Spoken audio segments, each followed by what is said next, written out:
नमस्कार दोस्तों, मैं ज्योति सिंह और आज मैं आपके साथ अपने विचार साझा करने जा रही हूँ योग वासिष्ठ के उस टॉपिक के ऊपर जिससे हर कोई मुक्ति चाहता है, और वह यह है दुखों का क्षय। दुखों का क्षय कैसे होता है, और इसके संदर्भ में योग वासिष्ठ हमें यह बताता है कि दुखों का क्षय पुरुषार्थ से होता है। दुखों का क्षय किससे होता है? दुखों का क्षय पुरुषार्थ से होता है। और अब दोस्तों, हम स्टेप वाइज किस प्रकार से पुरुषार्थ के द्वारा अपने दुखों का नाश करेंगे वह देखते हैं।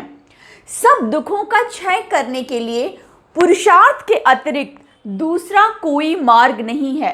यह हमें और आपको समझने की आवश्यकता है कि सभी दुखों का नाश करने के लिए पुरुषार्थ के अतिरिक्त दूसरा कोई मार्ग नहीं है। अगर किसी भी प्रकार का दुख आपको है, for example some people doesn't have money, किसी के पास पैसे नहीं है, किसी के पास अच्छी रिलेशनशिप नहीं है, किसी के पास अच्छा स्वास्थ्य नहीं है, किसी के पास अच्छा काम नहीं है, किसी के पास जो कुछ भी वो कर रहा है उससे सेटिस्फाइड नहीं है, तो उन सब का अंत, उन सभी समस्याओं का अंत, दुखों का नाश आप कैसे करेंगे? जिस चीज का आपको अभाव है, आपको दोस्तों पुरुषार्थ करना है, आपको वर्क करना है, हार्ड वर्क करना है, और उसका जो प्रॉब्लम है उसका समाधान लेकर के आना है। यह शिक्षा हमें योग वासिष्ठ देती है। बिकॉज दोस्तों, हमेशा ये ध्यान रखिएगा, एक कोट है, सोते हुए सिंह के मुख में जानवर खुद प्रवेश नहीं करता है, उसे खुद प्रयत्न करना पड़ता है अपने शिकार को पाने के लिए। यस, तो दोस्तों सेम बात हमारे और आपके ऊपर भी लागू होती है। हमारा जो जीवन है, जो स्टैंडर्ड हम पाना चाहते हैं, उसके लिए हमें खुद प्रयत्न करना होगा। कोई और आके हमें डायरेक्ट अपलिफ्ट नहीं करेगा, हमें लोग अपलिफ्ट करेंगे भी, ईश्वर भी हमें अपलिफ्ट करेंगे जब सबसे पहले खुद हम अपने आप को लिफ्ट देंगे और अपने आप को, अपने पुरुषार्थ को जगाएंगे और एफर्ट अपना दिखाएंगे। दूसरी बात, दुखों का क्षय पुरुषार्थ से होता है। तो हमें ये बात समझ में आ गई कि हर एक प्रकार के दुख, वह दैहिक दुख हो, वह दैवी दुख हो, वह जो है आपका फाइनेंसेस का दुख हो, जो कुछ भी हो, उन सब का क्षय जो होता है किससे होगा? पुरुषार्थ से। यस, नेक्स्ट थिंग हम समझने जाते हैं, और वो यह है, जो परिश्रम को छोड़कर भाग्य पर भरोसा करते हैं वे अपने ही दुश्मन हैं। जो परिश्रम को छोड़कर, मेहनत को छोड़कर भाग्य पर भरोसा करते हैं और ईश्वर के आशीर्वाद पर भी भरोसा करते हैं कि मैं कुछ नहीं करूंगा और ईश्वर मेरी झोली में इस सफलता को मुझे दे देंगे, वह अपने ही दुश्मन है और उन्हें सही जीवन का मायना नहीं मालूम है। इसलिए हम सभी को दोस्तों परिश्रम करना है, उद्योग करना है, जिससे कि ईश्वर और लोग हमारी सहायता करें। तीसरा सूत्र हम सीखते हैं यहाँ पे, दुखों का क्षय कैसे होता है, वह यह है, जो कुबुद्धि लोग यह समझते हैं कि सब कुछ भाग्य के अधीन है, वे नाश को प्राप्त होते हैं। यह योग वासिष्ठ की वाणी है कि जो कुबुद्धि लोग यह समझते हैं कि सब कुछ, जो कुबुद्धि लोग यह समझते हैं कि सब कुछ भाग्य के अधीन है, कि सब कुछ भाग्य के अधीन है, वे नाश को प्राप्त होते हैं। पहले ऊपर भी जो बात कही गई थी वही बात है यहाँ पर भी, कि अगर हम पूर्ण रूप से अपने भाग्य पर भरोसा करें, अपने हाथ की लकीरों पर भरोसा करें, तो हम अपने आप को नाश को प्राप्त करेंगे, अपने आप को हम पतन की ओर लेकर के जाएंगे। क्योंकि दोस्तों हमेशा याद रखिए, अपने हाथों की लकीरों पर कभी भरोसा मत करना, अपने हाथों की लकीरों पर कभी भरोसा मत करना, क्योंकि भाग्य तो उनके भी होते हैं जिनके हाथ नहीं होते, क्योंकि भाग्य तो उनका भी होता है जिनके हाथ नहीं होते। दोस्तों, आप पुरुषार्थ पर सबसे ज्यादा भरोसा करें, यह मेरी आप सभी को राय है। और योग वासिष्ठ की यह वाणी है, यह मेरी पर्टिकुलर ही राय नहीं है, और योग वासिष्ठ महारामायण है। मैंने आपको बोला है कि जिस प्रश्न का उत्तर आपको कहीं ना मिले संसार में, उसको आप योग वासिष्ठ में ढूंढना, आपको मिलेगा। और जो उत्तर आपको योग वासिष्ठ में, या जो चीजें आपको योग वासिष्ठ में मिलेंगी, वो अन्यत्र भी मिलेंगी। मतलब कहीं ना कहीं लोगों ने योग वासिष्ठ का अध्ययन किया है और उसके बाद अपनी किताबों की रचनाओं में उसका उपयोग किया है। अच्छी बात है। अब हम आगे देखते हैं। देव कभी कुछ नहीं करते, देव या ईश्वर कभी कुछ नहीं करते, यह केवल कल्पना मात्र है कि दैव ही सब कुछ करता है या ईश्वर ही सब कुछ करता है। मतलब इसको समझिएगा, आप ये मत सोचिए कि मैं ईश्वर को नकार रही हूँ, ऐसा नहीं है। दैव कभी कुछ नहीं करते, यह केवल कल्पना मात्र है कि दैव ही सब कुछ करते हैं। मतलब यहाँ पे ये उन लोगों की बात हो रही है जो कि सभी कुछ पे को ईश्वर पे समर्पित कर देते हैं। अच्छा हुआ तो ईश्वर, बुरा हुआ तो ईश्वर, और ज़्यादातर इंसान की फितरत है कि अच्छा हुआ तो मैंने अच्छा किया, बुरा हुआ तो ईश्वर ने बुरा किया। लेकिन हमेशा अब यह याद रखें कि जीवन में जो भी हम कार्य करते हैं और जो भी सफलता और असफलता हमें मिलती है वह हमारे अपने प्रारब्ध पर भी डिपेंड करती है, और इस जीवन में हमने अपने आप को किस प्रकार से सृष्टि से तारतम्य किया है इसके ऊपर भी बहुत ज़्यादा आश्रित होती है। तो इस चीज़ से हमें समझना है कि जो कुछ भी एक तरीके से इंसान करता है, ईश्वर ने जो हमें पावर दी है उसके आधार पे हम करते हैं। फॉर एग्जाम्पल, आप बात को समझें, स्वामी विवेकानंद बने, कैसे बने? वो ऐसे बने कि उन्होंने अपनी आत्मा को जगाने के लिए वह अपने आप से प्रश्न किया कि ईश्वर कौन है, कहाँ है, किस प्रकार ईश्वर के दर्शन हो सकते हैं। और वो कहते थे कि मैं ऐसे ही ईश्वर को नहीं मानूंगा जब तक कि मैं उनको देख नहीं लेता हूँ। और इस खोज में वो जो है अपने टीचर से भी क्वेश्चन किया करते थे, अपने ग्रैंडफादर से क्वेश्चंस किया करते थे, और इस प्रकार से वह अपने गुरु रामकृष्ण परमहंस के पास पहुंचे और उनके साथ भी उन्होंने यही प्रश्न किया, क्या आपने ईश्वर को देखा है? उन्होंने बोला, हाँ देखा है, जैसे तुझे देख रहा हूं वैसे ही देखा है, और तू भी देख सकता है अगर अपने आप को तू उनको देखने के लिए तैयार करेगा तो। इन द सेम वे दोस्तों, अब देखिए स्वामी विवेकानंद के अंदर भी ईश्वर की अनुभूति या ईश्वरत्व कब आया? जब उन्होंने अपने ऊपर प्रयत्न किया, अपने ऊपर उन्होंने अपने विचारों में, अपने कर्मों में और अपनी वाणी में जब उन्होंने परिवर्तन लाया, अपनी आत्मा को जब उन्होंने अवेकन किया, जागृत किया। सेम बुद्ध के साथ हुआ, गौतम बुद्ध के साथ हुआ, सेम महावीर स्वामी के साथ हुआ, सेम श्री रामकृष्ण परमहंस जी के साथ हुआ, सेम हर किसी के साथ हुआ जो कि इंसान के फॉर्म में भी आकर के हम सभी को बहुत शिक्षाएं दे करके गए। तो हमने यहाँ पे क्या समझा कि देखो दोस्तों, एक बात बोलूं, ईश्वर को ढूंढने के लिए, ईश्वर कहाँ है, कैसे है, अगर इसकी बात करिए तो मैं आपको बोलूं, ईश्वर को ढूंढने के लिए आपको बाहर कहीं जाने की आवश्यकता नहीं है। ईश्वर आपके अंदर है, वह आपकी आत्मा में है और आप उनको ढूंढिए। श्रीमद् भागवतम का अध्ययन करिए। भक्ति देवी वहां पे कहती हैं कि वो बहुत लोग उनके पास, भक्ति देवी के पास भी जाते थे, तो उन्होंने कहा लोग इतना मुझे परेशान कर रहे हैं, एक काम करते हैं, ऐसा कोई स्थान मुझे मिले जहां पर कि लोग ना जाएं। तो उन्होंने वह स्थान सेलेक्ट किया और वह जानते हैं क्या था? वह हमारा खुद का हृदय। तो ईश्वर भी हमारे हृदय में है, आप उनको वहां से लेकर आइए। आपको दोस्तों मैं एक छोटी सी स्टोरी शेयर करती हूँ। आज आप देख रहे होंगे ये मेरा माइक है और यहाँ पे एक छोटी सी पिन है। ये पिन खो गई थी पिछले 1 हफ्ते से 10 दिन से मुझे नहीं मिल रही थी, और मैंने रात में एक वीडियो जो है रिकॉर्ड किया, और उसके बाद में मैं सोफे पे गई, सोफे पे भी मैंने कुछ वीडियोस रिकॉर्ड किया, और उसके बाद में ये पिन खो गई। नेक्स्ट डे मेड आई, उसने क्लीन किया रूम को और पिन नहीं मिली। तो मुझे भी ऐसी शंका हुई कि लगता है पिन को फेंक दिया गया झाड़ू में, हो सकता है उन्होंने ध्यान न दिया हो। हालांकि मैंने कचरा भी चेक किया था क्योंकि पिन मेरे लिए इंपॉर्टेंट थी। लेकिन आपको एक बात बताऊं, दिन भर इस पिन का विचार मेरे अंदर आता था, पिन कहाँ गई, पिन कहाँ गई। मैंने अपने हिसाब से जो भी एक्सपेक्टेड प्लेसेस थे मैंने हर जगह इसको खोजा। फिर मैंने बोला चलो छोड़ो, दूसरी चीज़ों से काम चलाऊं, मार्केट में कुछ और ढूंढो। मैंने ढूंढा, मुझे नहीं मिला, तो मैंने पिन दूसरा कुछ अरेंजमेंट किया। जानते हैं जुगाड़ टेक्नोलॉजी बहुत बड़ी होती है। मैंने कुछ अरेंजमेंट किया और उससे मैंने रिकॉर्डिंग की। लेकिन आपको मैं एक बात बताऊँ, आज मैं ध्यान करके उठी और जैसे ही ध्यान करके मैं सोफे पर बैठी, अचानक सोफे पे बैठते ही मुझे एक विचार आया, अपना हाथ नीचे करो, तुम्हारी पिन यहाँ पर है। और इसके पहले भी मेरे सबकॉन्शियस में ये थॉट आता था कि एक दिन अगर मैं सोफे को बाहर करूंगी तो हो सकता है सोफे के कॉर्नर में वो पिन गिरी होगी और वहां से निकलेगी। फिर बोले ठीक है, वो लंबी कहानी है, जब समय मिलेगा तो करेंगे, तो देखेंगे। बट आज जब मैं वहां पर बैठी तो मुझे तुरंत ये विचार आया कि अपने हाथ को, बस ये मेरा सबकॉन्शियस मुझे बोल रहा था, अपने हाथ को तुम इस डायरेक्शन में लेकर के जाओ, पिन यहीं पर है। और मैंने सेम किया। मैंने अपने हाथ को जैसे ही नीचे रखा, मेरे हाथ में ये पिन मिल गई दोस्तों।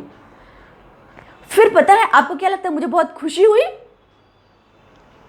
क्षणिक खुशी हुई, मुझे बड़ा दुख हुआ, अफसोस हुआ। अब आप बोलेंगे अफसोस क्यों हुआ, 10 दिन से आप उसे ढूंढ रहे थे।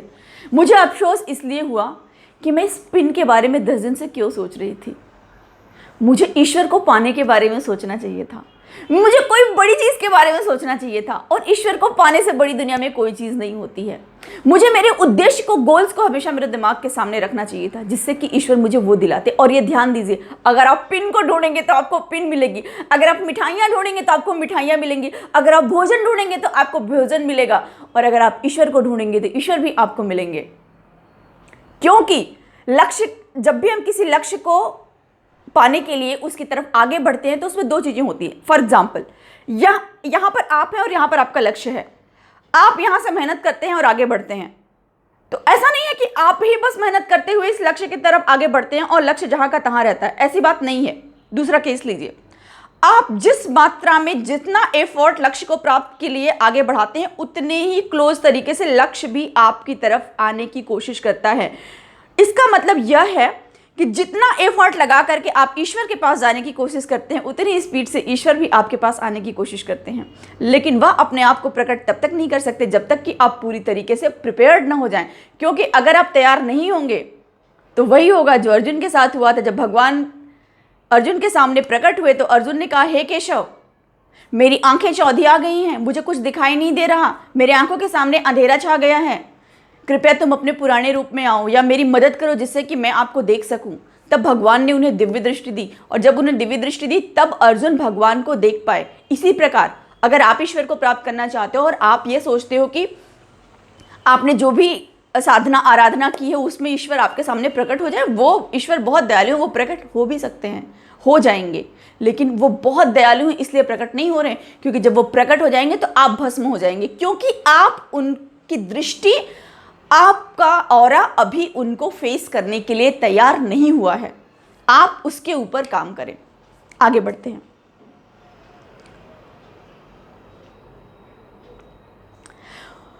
पूर्वकृत पुरुषार्थ का नाम ही देव है। पहले से किए गए पुरुषार्थ का नाम ही देव है। मतलब जो पहले से एफर्ट हम करते हैं उसी को देव की ब्लेसिंग्स भी हम बोलते हैं, या देव का, ईश्वर का आशीर्वाद भी हम बोलते हैं। मतलब किसी भी चीज की प्राप्ति के लिए, किसी भी उद्देश्य की प्राप्ति के लिए हमें अखंड पुरुषार्थ की आवश्यकता है और संकल्प की।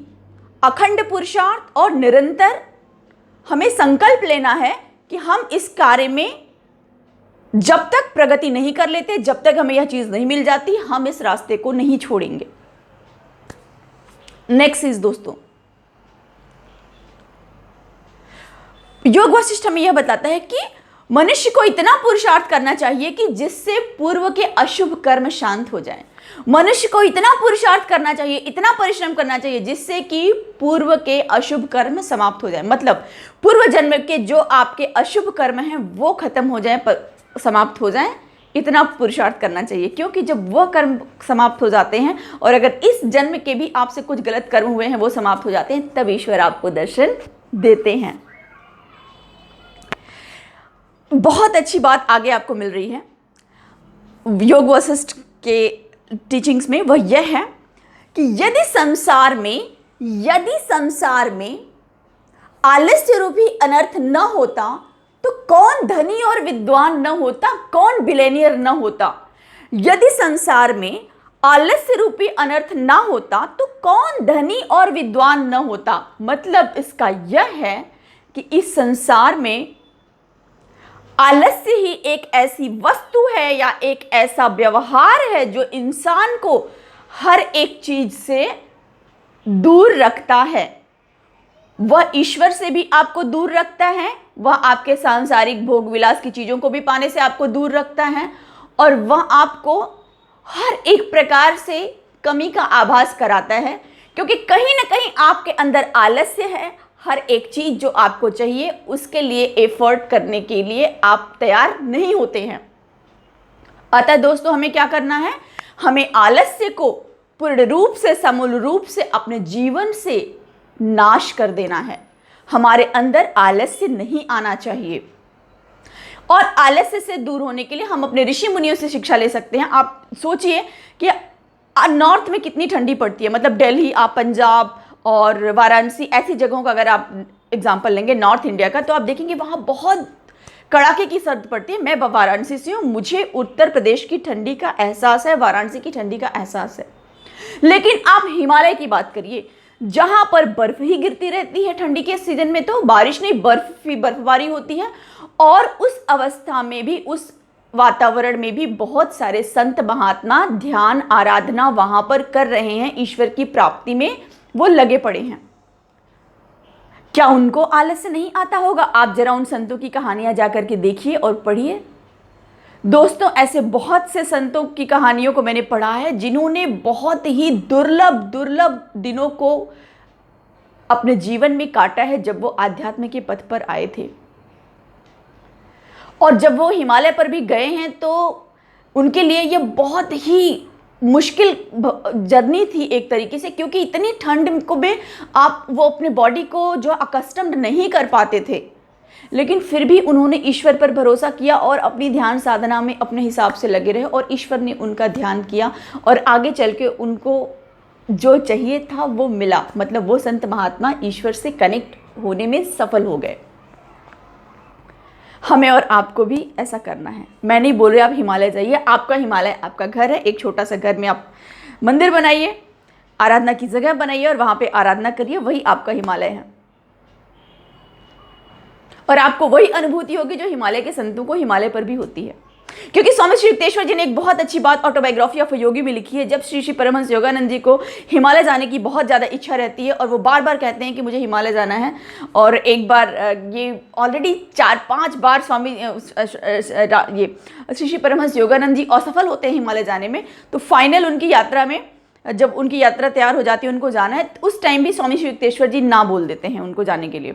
लेकिन वो बोलते नहीं, मुझे जाना है। और यह घटना तब है, इवन स्वामी श्री युक्तेश्वर जी तैयार नहीं है, फिर वो विनिद्र संत की खोज में हिमालय की तरफ निकलते हैं अपने हिसाब से। श्री श्री परमहंस योगानंद जी जाते समय स्वामी श्री युक्तेश्वर जी उनको एक वाक्य बोलते हैं, जानते हैं वो क्या है? हिमालय में बहुत से पहाड़ी लोग रहते हैं, लेकिन उन्हें तो कोई ईश्वरानुभूति नहीं हुई। मुझे नहीं लगता कि तुम्हें वहां कोई ईश्वरानुभूति होने वाली है। यह स्वामी श्री युक्तेश्वर जी की वाणी थी श्री श्री परमहंस योगानंद जी को। फिर भी वो नहीं माने, वो निकलते हैं विनिद्र संत की खोज में, विनिद्र संत से मिलते हैं, और वो स्टोरी कुछ और है। आप ऑटोबायोग्राफी ऑफ अ योगी पढ़िए और यह आपको मिलेगा। मेरे गुरु के साथ मेरे गुरु के आश्रम की कालावधि, ये चैप्टर है मेरे गुरु के आश्रम की कालावधि। जब वो अपने गुरु के पास पहले जाते हैं, उस चैप्टर में आपको ये स्टोरी मिलेगी। नेक्स्ट आगे बढ़ते हैं। अपने ही प्रयत्न के सिवा कभी भी और कोई हमको सिद्धि देने वाला नहीं है। मतलब हमारे अपने प्रयत्नों के सिवाय कभी और कोई हमको और सिद्धि देने वाला नहीं है। मतलब कि किसी भी फील्ड में आपको आगे बढ़ना है, वहां पर आपके अपने प्रयत्न ही काम में आने वाले हैं। किसी और का प्रयत्न आपको सफलता नहीं देगा। और आज ऐसा है, लोग शॉर्टकट्स ढूंढ रहे हैं। वो बोलते हैं वो सफल है, मैं उसको पकड़ लूं, या बस मैं उसका हाथ पकड़ लूं, या मैं उसके ऑडियंस को पकड़ लूं और मैं उसकी तरफ बहुत बड़ा आदमी बन जाऊंगा। ऐसा नहीं होगा, क्योंकि उसने जो अपना एफर्ट किया है, जो ऑरा क्रिएट किया है, आप तब तक उस लेवल पे नहीं पहुंचेंगे जब तक कि आप अपना खुद का ऑरा नहीं क्रिएट करते हैं। तो दोस्तों, हमेशा याद रखें कि आपका पुरुषार्थ ही आपको हर एक मंजिल तक पहुंचाएगा। और यह फाइनल स्टेटमेंट है, आप इसको पूरे दिल से सुनिए और अपने दिमाग में आप राइट कर लीजिए। तीनों लोकों में ऐसा कोई पदार्थ नहीं है जो उद्वेग रहित पुरुषार्थ द्वारा प्राप्त न किया जा सके। तीनों लोकों में ऐसा कोई पदार्थ नहीं है जो उद्वेग रहित पुरुषार्थ द्वारा न प्राप्त किया जा सके। मतलब 3 लोग जो हैं, उनमें से ऐसा कोई पदार्थ नहीं है, ऐसी कोई वस्तु नहीं है जो कि आप परिश्रम द्वारा प्राप्त न कर सको। मतलब हर एक चीज को आप परिश्रम के द्वारा प्राप्त कर सकते हो, बशर्ते आप उसके लिए तैयार हों। तो दोस्तों, अब आपको इस लोक में जो कुछ भी प्राप्ति करनी है, जो भी आपका उद्देश्य है, वो हो सकता है कि आपको फाइनेंशियल स्टेबिलिटी चाहिए, आप फाइनेंशियल फ्रीडम चाहें या फाइनेंशियल कॉन्फिडेंस अपने जीवन में चाहें, हो सकता है आप रिश्तों को सुधारना चाहते हो सकता है आप अपने स्वास्थ्य को सुधारना चाहते हो सकता है आप अपने ज्ञान को सुधारना चाहते हो सकता है कि आप ईश्वर को अनुभव करना चाहते हो, या आप जानते हैं कि आपको क्या चाहिए। उस चीज को लेकर के आप अपना संपूर्ण पुरुषार्थ करना शुरू कर दें और सफलता आपको अवश्य मिलेगी, क्योंकि यह सदियों का दिया गया वरदान है कि जो मनुष्य पुरुषार्थ करता है उसे सफलता मिलती है और उसकी टेस्टिंग होती है। बीच में ऐसा होगा, ऐसे लेटर्स आएंगे कि आप असफल भी होंगे, लेकिन वह आपको और तैयार करने के लिए, प्रिपेयर करने के लिए आते हैं। आपको हार नहीं माननी है और पुरुषार्थ करते रहना है।